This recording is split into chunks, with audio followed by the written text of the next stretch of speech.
warahmatullahi wabarakatuh. Teman-teman, para awak media yang saya hormati, pada kesempatan ini beberapa hal yang perlu saya sampaikan terkait dengan penyelenggaraan pembelajaran masa pandemi COVID-19 bagi jenjang pendidikan SMA, SMK, dan SLB. Kita ketahui bersama bahwa Lampung sudah berubah level menjadi level 3 dan level 2. Oleh karenanya tentunya kondisi level 3 dan 2 ini sangat memungkinkan bagi Provinsi Lampung untuk melakukan pembelajaran tatap muka secara terbatas, baik itu di jenjang sekolah dasar, sekolah menengah pertama, SMA, SMK, dan SLB. Oleh karena itu, yang menjadi tugas kewenangan pemerintah provinsi adalah jenjang pendidikan SMA, SMK, dan SLB. Kami telah mengambil langkah-langkah. Di Provinsi Lampung, kita menerapkan dua pola pembelajaran, yaitu pembelajaran tatap muka terbatas dan pembelajaran daring atau PJJ. Hal ini kita lakukan bahwa kita tetap harus memperhatikan situasional kondisi pandemi COVID-19, kemudian kita juga harus memperhatikan apa yang diinginkan oleh siswa dan apa yang diinginkan oleh orang tua siswa. Nah, tentunya sebagian besar orang tua siswa dan siswa ingin melakukan tatap muka, tetapi tidak menutup kemungkinan ada orang tua yang masih ingin anaknya untuk belajar jarak jauh. Di sisi lain, kalau kita melakukan tatap muka secara terbatas, terutama di daerah perkotaan, kesediaan atau kesiapan ruangan kita untuk melakukan tatap muka secara terbatas untuk dilakukan satu shift ini sangat tidak memungkinkan. Dengan jumlah siswa yang lebih besar, diatur dengan jarak, kemudian ruangan kita terbatas. Oleh karenanya, kita melakukan pola pembelajaran tatap muka, kemudian pembelajaran jarak jauh. Dan bisa saja pembelajaran dapat dilakukan sekaligus, sebagian dilakukan di ruang kelas, kemudian juga siswa yang ada di rumah bisa mengikuti pembelajaran jarak jauh. Nah, artinya guru memainkan media elektronik sehingga kedua arah ini, baik yang ada tatap muka maupun yang jauh, ini bisa menikmati pembelajaran. Kemudian ada juga sekolah yang melakukan shift, melakukan pembelajaran hari ini masuk, kemudian besok pelajaran jarak jauh, kemudian yang kemarin pelajaran jarak jauh, pembelajaran jarak jauh ini masuk kelas. Jadi bergantian. Bisa dilakukan per hari, bisa dilakukan per minggu. Nah, ini tergantung situasional, kami beri kewenangan sekolah yang mengatur. Kemudian ada yang melakukan shift pagi sore. Nah, ini tentunya juga menguras tenaga pendidik kita untuk meluangkan waktu.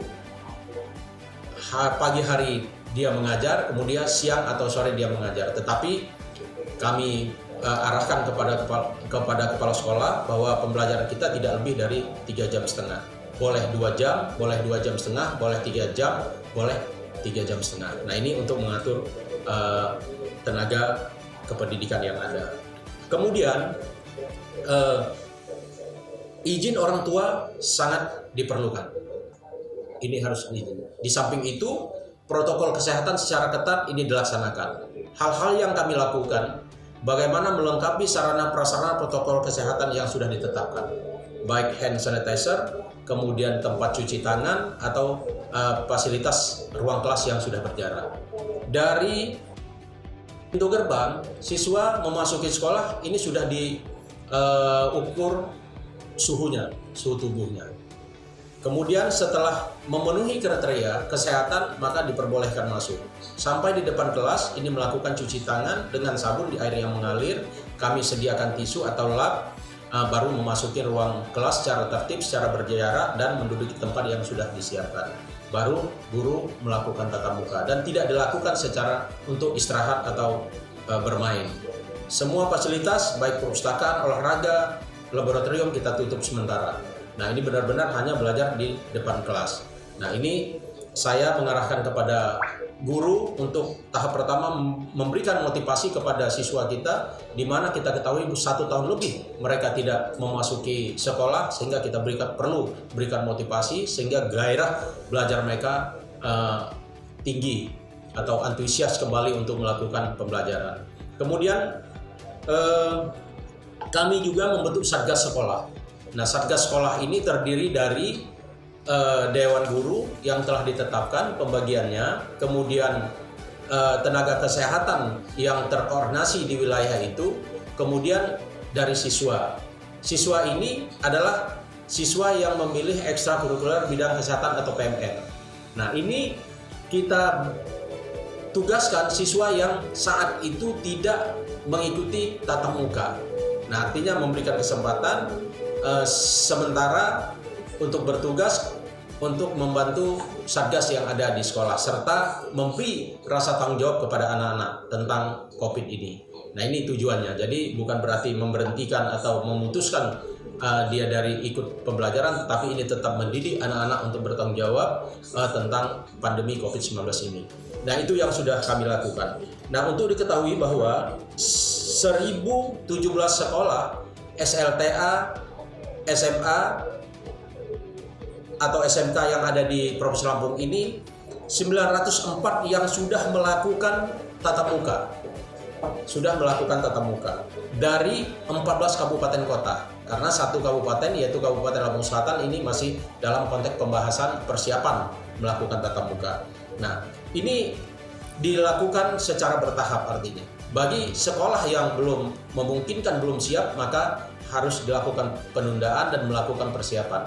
Kenapa ini kita lakukan? Kita tidak mau sekolah menjadi klaster baru penyebaran atau pandemi COVID-19 yang kita hadapi bersama ini. Oleh karenanya pada kesempatan ini, pelaksanaan pembelajaran pada masa pandemi COVID-19 ini perlu dukungan kita semua. Baik itu dari orang tua siswa, siswa itu sendiri, dewan guru, atau warga sekolah lainnya, dan seluruh komponen masyarakat yang tetap mempunyai perhatian peduli terhadap dunia pendidikan. Saya rasa itu yang dapat saya sampaikan.